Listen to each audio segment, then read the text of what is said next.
मेरी कहानी का शीर्षक है अन्न जल। यदि भयानक तूफान से ऐसा होता तो भी हरि सिंह चौधरी संतोष कर लेते। यदि भूकंप में उनके खेतों की जमीन धंस जाती तो भी वे उफ तक न करते और खुदा का खौफ मानकर सब्र कर लेते। यदि सूखे से जमीन दरक जाती तो भी अपने मन को किस न किस तरह मना लेते। पर ऐसा हुआ नहीं, हुआ कुछ और ही। सारा जीवन खेतों में बीता। गर्मी, सर्दी, बारिश, हर मौसम में खेतों को सींचा, अपना पसीना बहाया, जो मन में आया वही किया, कभी किसी की बात नहीं मानी। पर अब जिंदगी के इस पड़ाव पर अपनों की ही बातों में आकर वह यह कदम उठा बैठे। हालांकि उनकी पत्नी ने भी शुरू में मना किया था, पर पता नहीं क्यों वह भी बेटों के झांसे में आ गई। अब चाहे हरि सिंह चौधरी जितना भी रोएं, आंसुओं के जितने भी दरिया बहा दें, बेटों को चाहे जितना भी दोष दें, पर सच तो ये है कि सहमति तो उनकी अपनी भी थी। लालच तो उन्हें भी आ ही गया था। सपने तो उन्होंने भी देखने शुरू कर दिए थे। हाँ, यदि अपने बेटों और बहुओं को जोर से डांट देते, अड़ जाते अपनी बात पर, जैसा कि हमेशा से अड़ते आए थे, तब ऐसा नहीं होता। तब वे मजे से अपने खेतों में अपनी जिंदगी के दिन गुजार रहे होते, मजे से धान काट रहे होते, मजे से खेतों में सब्जियां बोते, मजे से गायों भैंसों का दूध निकालते, खुद भी पीते और मंडी में भी बेचते, और जीवन के आखिरी दिनों में घर के खुले आंगन में नीम के पेड़ के नीचे बैठकर सुबह शाम हुक्का गुड़गुड़ा रहे होते। पर ऐसा हो नहीं सका, हुआ कुछ और ही। हरि सिंह चौधरी भोर में ही अपने घर से निकलकर नाथूपुर इलाके के चारों ओर रोज चक्कर काटते और थक कर बाग में जाकर बैठ जाते। आज नाथूपुर के इलाके में चक्कर काटते समय उनके दिमाग में ढेर सारे ख्याल हिलोरे ले रहे थे। एक ख्याल जाता तो दूसरा आता। कुछ साल पहले तक चारों ओर खेत ही खेत थे। अपने खेतों में वे धान बोया करते थे। अब खेत गायब हो गए, उनकी जगह बड़ी बड़ी कोठियां बन गई।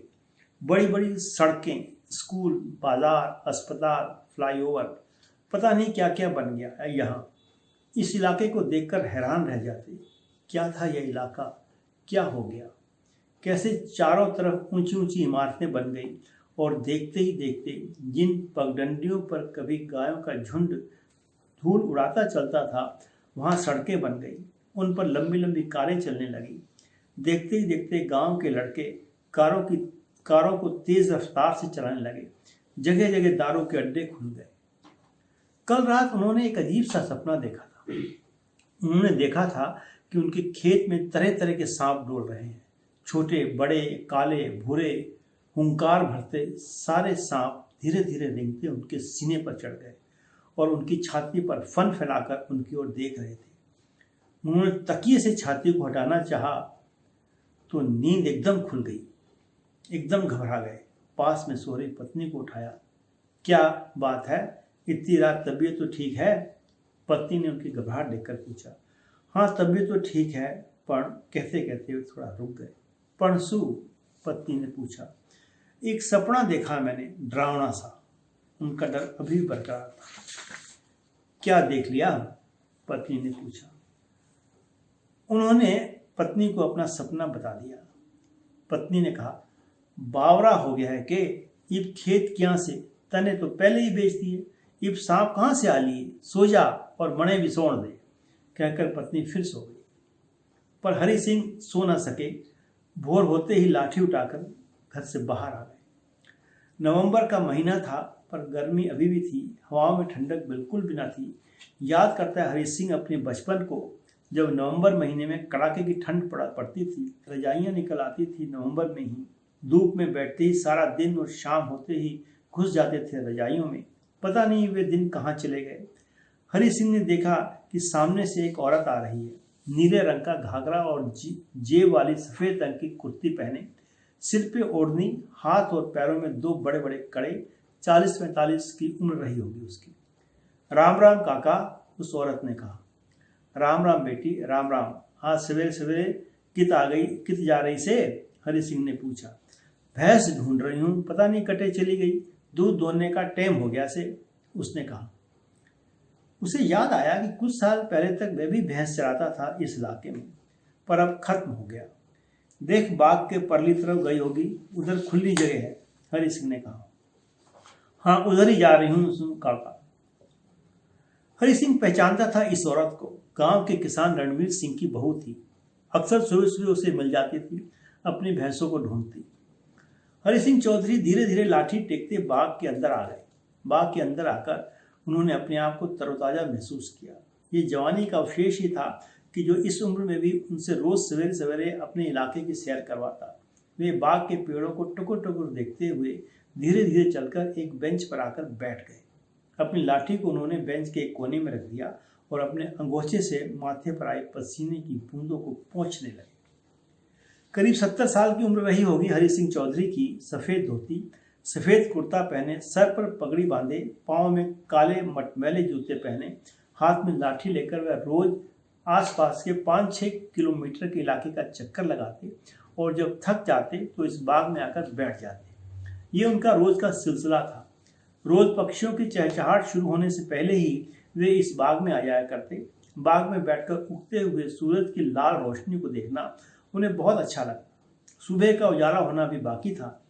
हरि सिंह चौधरी सुबह सुबह बाग में बैठकर पेड़ों के ऊपर के आकाश को किसी दार्शनिक की तरह देख रहे थे, गोया तलाश कर रहे हों कि अभी भी इस इलाके में कुछ बचा है या सब खत्म हो गया। बड़ी साधारण सी जिंदगी रही थी हरि सिंह चौधरी सिंह की। बाप दादाओं की जमीन पर खेती करते, साल में 3 फसलें काटते और आया नगर की मंडी में जाकर बेच देते। गाय भैंसों के रंभाने की आवाज़ें घरों में गूंजती रहती। दूध दही की कोई कमी ना थी। बाप ने जैसा कहा वैसा किया। बाप ने कहा धान बो दो तो धान बो दिया। बाप ने कहा बाजरा बो दो तो बाजरा बो दिया। बाप ने कहा फसल की कमाई से भैंस खरीद लो तो भैंस खरीद ली। कभी बाप के आगे चू तक नहीं की। देखते देखते शादी हुई, 2 लड़के हुए और देखते ही देखते लड़के बड़े हो गए। उनकी शादियां हुई। पहले खेत में काम करते थे उसके लड़के, पर धीरे धीरे खेती से उनका मन हटने लगा। हरि सिंह के सामने जोर जोर से बोलने लगे। जो जो उम्र बढ़ती गई त्यों तो हरि सिंह चौधरी अपने ही घर में अकेले पड़ते गए। फिर पता नहीं क्या हुआ इस इलाके में कि एक तूफान सा आया, विलायती कंपनियों का तूफान। लोग खेत जमीनें सब बेचने लगे। लड़के ने उसे भी कहा खेत बेचने के लिए, पर हरि सिंह चौधरी नहीं माने। लड़के उस पर ताना मारने लगे, कहते खेत बेचता क्यों नहीं है, क्यों छाती पर रख के बैठेगा, क्यों क्या सारे खेत अपने साथ लेकर जाएगा, ऊपर वाला भी कहेगा क्यों भाई इन खेतों को तो नीचे छोड़ाता। उनकी बातें सुनकर हरि सिंह चौधरी को लगने लगा कि यह लड़के उनके हाथ से निकल गए हैं। उसके लड़के इस तरह उनकी बात नहीं मानेंगे जिस तरह वे अपने बाप की मानते थे। राम चौधरी, एक 40 साल के आदमी ने उन्हें बाग में बैठा देखकर कहा। गंजे सिर वाला यह आदमी बाग में रोज सैर करने आता था। निक्कर, टी शर्ट और मोटे मोटे जूते पहनकर वह बाग की सैर किया करता था। रोज राम राम करता। हरि सिंह जानता था उसे। गांव का लंबरदार रणजीत सिंह का छोकरा है सतपाल। अपने बाप की सारी जमीनें बेचकर प्रॉपर्टी डीलर बन बैठा था। रणवीर को मरे हुए काफी वक्त हो गया था। राम राम भाई, राम राम, हरि सिंह चौधरी ने अनमने भाव से जवाब दिया। क्या बात है ताऊ, आज बाग का चक्कर नहीं लगाना? सतपाल ने कहा। मैंने तो लगा लिए कई चक्कर, तू लगा ले, हरि सिंह ने कहा। तो फिर ईब माड़ा सा क्यों है? सतपाल ने फिर पूछा। अब हरि सिंह इस छोकरे को कैसे बता दे कि वह क्यों उदास है, क्यों लाख कोशिश करने के बाद भी उसकी उदासी दूर नहीं हो रही है। नहीं, कोई बात न सही। हरि सिंह की उदासी बरकरार थी। कुछ बात तो जरूर से जो इतना माड़ा सा से, सतपाल ने कहा। सतपाल ने सुबह सुबह उसके चेहरे पर छाई उदासी को पहचान लिया था। नहीं, ठीक सु भाई, हरि सिंह ने खिन्न होकर कहा। यह कहकर वे बेंच से उठ गए और धीरे धीरे चलने लगे। वे सतपाल से बचना चाहते थे। पता नहीं क्यों ये छोकरा उन्हें कभी पसंद नहीं आया। अपने बाप के मरने के बाद रही सी जमीनें भी इसने बेच दी थी और अब जमीनों की दलाली करता था। उन्हें चलता देख वह सतपाल भी अपनी उत्तोलन खुजाता हुआ आगे निकल गया। दरअसल सतपाल के बार बार टोकने से बचने के लिए वे चलने लगे, पर उनकी चलने की कोई इच्छा नहीं थी। शरीर एकदम थक चुका था। 70 साल पुरानी टांगें आखिर कब तक चले और कितना चले। शरीर से ज्यादा मन थक चुका था। उनके जी में आता वे कहीं ना जाएं, सारा दिन इसी बाग में बैठे रहें, पर ऐसा हो नहीं सकता था। कुछ कदम चले ही थे कि आगे उन्हें कुछ बेंचें दिखाई दी। वे वहां जाकर बैठ गए। जब वे बाग में आए थे उस समय इक्का दुक्का लोग ही थे जो तेज तेज चल रहे थे। उस समय बाग में चिड़ियों की चहचहाट गूंज रही थी। अंधेरा जाने वाला था और सूरज की लाल रोशनी पेड़ों के पीछे से उन्हें दिखाई दे रही थी। पर अब बाग में काफी लोग आ गए थे, अपने में मशगूल। बाग में आते ही तेज तेज चलते, कुछ दौड़ने लगते, कुछ एक्सरसाइज वगैरह करते। हरि सिंह चौधरी इन सब को देखते रहते। कुछ ही देर में हरि सिंह ने देखा कि एक अधेड़ सा आदमी उनके सामने की बेंच पर आगे बैठ गया। उसने सफेद पैंट और हरे रंग की टी शर्ट पहनी हुई थी। भारी शरीर था, पेट बाहर की ओर आ गया था, सर और मूंछ के बाल सफेद हो गए थे, लंबा कद, पांव में नीले रंग के जूते थे, चेहरे से पसीने की धाराएं बह रही थी। लगता था काफी तेज तेज चलकर आया है। बेंच पर बैठते ही रुमाल से चेहरे का पसीना पोंछते हुए हरि सिंह की ओर देखते हुए कहा, ईब तो चमन हो गया से यो इलाका। हरि सिंह ने उसकी तरफ देखा लेकिन चुप रहा। उसकी नजरें बाग के पीछे से आती हुई लालिमा पर थी। वह आदमी बड़ी देर तक हरि सिंह को देखता रहा, कोई उसे पहचान रहा हो। थोड़ी देर चुप रहने के बाद उसने बाग के चारों तरफ देखते हुए कहा, ईब तो घने सारे लोग आ लिए, सारी जगह भर ली। पहले ढेर सारी जगह खाली सी थी। उसके स्वर में उत्साह था, पर हरि सिंह को उसकी बात में कोई दिलचस्पी नहीं थी। वह गुमसुम होकर बैठे रहे। उस आदमी ने फिर हरि सिंह की ओर देखा। उसे हरि सिंह का चेहरा कुछ पहचाना हुआ सा लगा। बड़ी देर तक वह हरि सिंह को देखता रहा, गोया कुछ याद करने की कोशिश कर रहा हो। फिर उसने पूछ लिया, चौधरी हरि सिंह सो? हाँ, हरि सिंह ही सू। हरि सिंह ने उसकी ओर देखते हुए कहा, ते नाथेपुर से? उस आदमी ने फिर पूछा। हरि सिंह को हैरानी हुई कि यह कौन आदमी है जो उसका नाम जानता है और उसके गांव का भी पता है। हाँ, नाथुपुर का ही हूँ भाई, आप कौन? कहते कहते हरि सिंह उसे पहचानने की कोशिश कर रहा था लेकिन पहचान नहीं पाया था। कहताऊ, कुछ साल पहले बैंक गया था लोन वास्ते, उस आदमी ने पूछा। लोन? हरि सिंह ने कुछ याद करते हुए कहा, हाँ हाँ लोन, घर को पक्को कराने वास्ते, उस आदमी ने कुछ याद करते हुए बताया। हाँ, गया तो था, बहुत पहले गया था लड़कों के साथ, काफी पुरानी बात है। हरि सिंह ने कुछ याद करते हुए धीरे धीरे कहा, तभी मैं सोच रहा सू कि तने कितने देखा। मैं बैंक में था वह समय, मैनेजर, उसने कहा। अच्छा, हरि सिंह ने अनमयस्ता से कहा। तेजवीर नाम से मेरा, उस आदमी ने अपना नाम बताया। अच्छा, हरि सिंह की आवाज में फिर भी कोई उत्साह नहीं आया। आप पहचान ना पाए मुझे, मैंने लोन दिया था आपको घर पक्का कराने के लिए। अच्छा। हरि सिंह ने अपनी स्मृति पर बहुत जोर डाला लेकिन तेजवीर को पहचान ना सका। हाँ, इतना जरूर याद है कि उसके लड़कों ने बैंक से कुछ लोन लिया था। आकाश की लालिमा पूरी तरह खत्म हो चुकी थी और बाग में पक्षियों की चहचहाना भी बंद हो गया था, पर सुबह की हवा में ठंडक नहीं थी। घर को पक्का करवाना था आपके लड़कों ने, तेजवीर ने हरि सिंह को याद दिलाया। हरि सिंह की बात सुनकर और गमगीन सा हो गया, गोया किसने गोबर मुंह पर मल दिया हो। बाग में काफी लोग आ गए थे। हरि सिंह ने देखा, दो आदमी आए और उनके सामने वाले बेंच पर आकर बैठ गए। उन दोनों ने पैंट और टी शर्ट पहन रखी थी, पाँव में मोटे मोटे जूते। उनमें से एक आदमी लंगड़ा कर चल रहा था। वे शायद इस गांव के नहीं थे, बाहर के लोग लग रहे थे। जब से इस इलाके में कोठियां बनी हैं तब से बहुत सारे इस तरह के लोग इस इलाके में रहने के लिए आ गए हैं। उन दोनों को इस तरह सामने की बेंच पर बैठते देख हरि सिंह और तेजवीर चुप हो गए। उनमें से एक ने बैठते हुए कहा, कल मैक्स अस्पताल गया था डॉक्टर को दिखाने। क्यों, क्या हो गया? क्या बताएं क्या हो गया? कई दिन से पैर की हड्डी में दर्द हो रहा था। कल डॉक्टर ने देखकर बताया कि एड़ी की हड्डी बड़ी हो गई है, उससे ही चलने में तकलीफ होती है। उसने अपना दर्द बयां किया। फिर दूसरे ने पूछा, फिर क्या? डॉक्टर ने कहा, बाजार में खास तरह के जूते आते हैं, वह पहन लो। पता किया तो जूते 20,000 के हैं। अब बताओ, 20-20 हजार के जूते मिलने लगे हैं बाजार में, उसने बताया। तो खरीद लिए? ना, नहीं खरीदे। एक तो पहले डॉक्टरों ने टेस्ट करवाकर 15,000 ठग लिए और अब कहते हैं 20,000 के जूते खरीदो, उसने कहा। उस आदमी के चेहरे पर अस्पताल के डॉक्टरों के प्रति गुस्सा था। कुछ नहीं है भाई साहब, आप सिर्फ अरंडी के तेल की मालिश क्या करो, दर्द अपने आप ठीक हो जाएगा। तेजवीर ने उनकी बात सुनकर कहा, हाँ मैं भी यही सोच रहा था। मुझे पहले भी किसी ने कहा है अरंडी के तेल की मालिश करने से हड्डी का दर्द ठीक हो जाता है। उस आदमी ने कहा। इन डॉक्टरों के चक्कर में तो ना ही फंसो, उस आदमी के साथ दूसरे आदमी ने कहा। अच्छा मैं चलूँ, आज दोपहर को दुबई की फ्लाइट लेनी है, कहते हुए उठ खड़ा हुआ। कितने दिन के लिए जा रहा है दुबई? बेंच से उठते उठते दूसरे ने पूछा। 5-7 दिन तो लग ही जाएंगे, एक ने कहा, और वे दोनों उठकर चले गए। हरि सिंह चौधरी उन दोनों की बात बड़े ध्यान से सुन रहा था। ये लोग सवेरे सवेरे खरीदने और बेचने की बातें क्यों कर रहे हैं? क्या और कोई बात नहीं है इनके पास करने के लिए? जब वे दोनों वहां से चले गए तो हरि सिंह ने तेजवीर की ओर ध्यान से देखा और पूछा, हाँ महेंद्र साहब, क्या कह रहे थे? मैं तो कुछ नहीं कह रहा था, यही पूछ रहा था कि आपका हो गया घर पक्का? तेजवीर ने कहा। कुछ पक्का ना हुआ, सब बेच दिया लड़कों ने, सब स्वाहा हो गया। हरि सिंह ने उदासी अंदाज में उसे बताया। बैंक का लोन तो चुका दिया होगा आप लोगों ने? तेजवीर ने पूछा। आपको ना पता? हरि सिंह चौधरी ने झल्ला कर कहा। मेरे को पता ना है, मैं तो बदली होकर चला गया था, उसने बताया। लड़कों ने सब तबाह कर दिया। हरि सिंह की मायूसी बरकरार थी।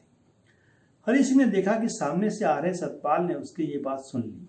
जब तक हरि सिंह कुछ और कहता तब तक सतपाल उसके पास पहुंच गया। क्या हुआ ताऊ, क्यों लड़कों को सवेरे सवेरे कोस रहा है?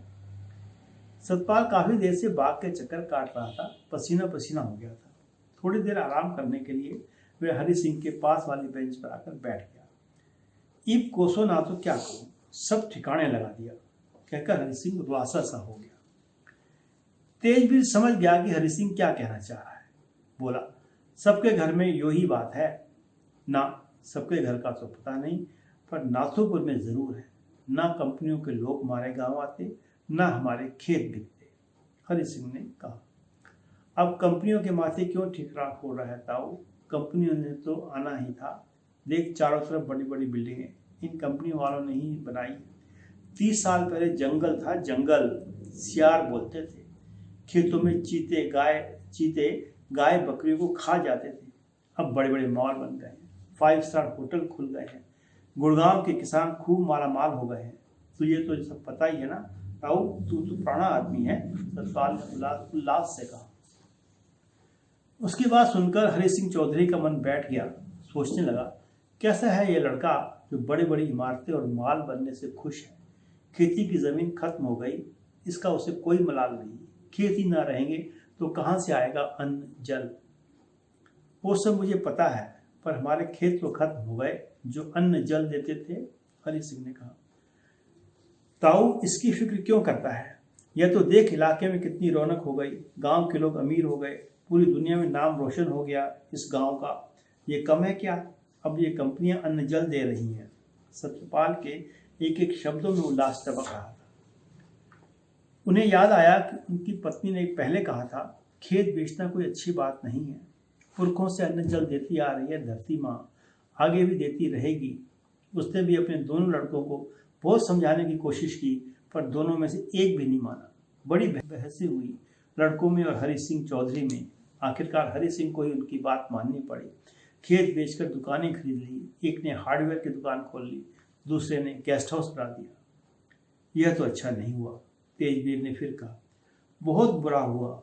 न दूसरे देशों की कंपनियां आती इस गांव में, ना उनके दफ्तर बनते, ना कॉलोनियां बनती, ना खेतों की कीमतें बढ़ती, ना छोकरों को खेत बेचने की सूझती, ना हमारे खेत बिकते।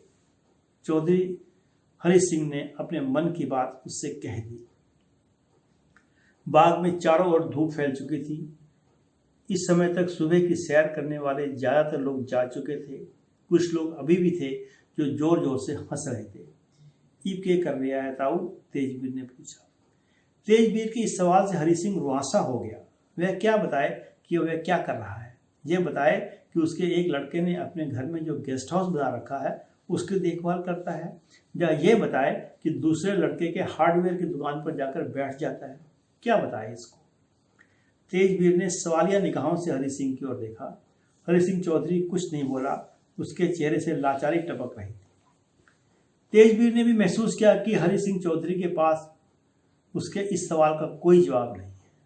अच्छा ताऊ चलो, मैं कहकर तेजवीर उठ गया। मैं भी चलूं कहकर हरि सिंह भी उठ खड़ा।